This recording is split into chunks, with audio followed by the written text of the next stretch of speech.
नमस्ते साथीहरू, स्वागत छ तपाईहरुलाई मेरो युट्युब च्यानलमा। आज मैले कृषि लोक सेवा आयोगलाई विगतमा सोधेका प्रश्नहरू र सोध्न सक्ने निकै महत्त्वपूर्ण प्रश्नहरू लिएर आएकी छु। भिडियोलाई अन्तिमसम्म स्किप नगरिकन हेरिदिनुहोला। प्रश्न नम्बर 1, धान बालीका लागि उपयुक्त माटो कुन हो? पागो माटो। प्रश्न नम्बर 2, रेड एप्पल भनेर केलाई चिनिन्छ? गोलभेडा। प्रश्न नम्बर 3, कतिवटा जिल्लामा फापरको खेती गरिन्छ? 50 वटा जिल्लामा।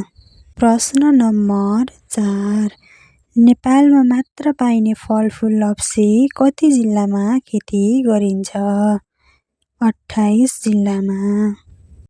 प्रश्न नम्बर 5, तेस्रो च्याउ दिवस कहिले र कहाँ मनाइएको थियो? 2078 पौष 15 हेटौडामा।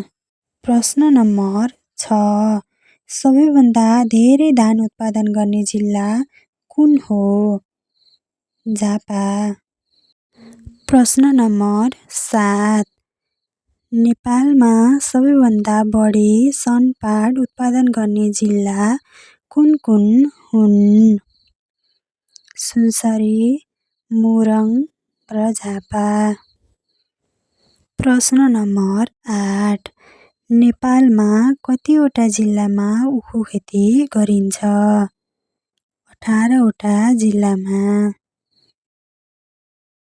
प्रश्न नम्बर 9, नेपालमा कृषक परिचय पत्र वितरण गर्ने कार्यक्रम कुन जिल्लाबाट सुरु गरिएको थियो?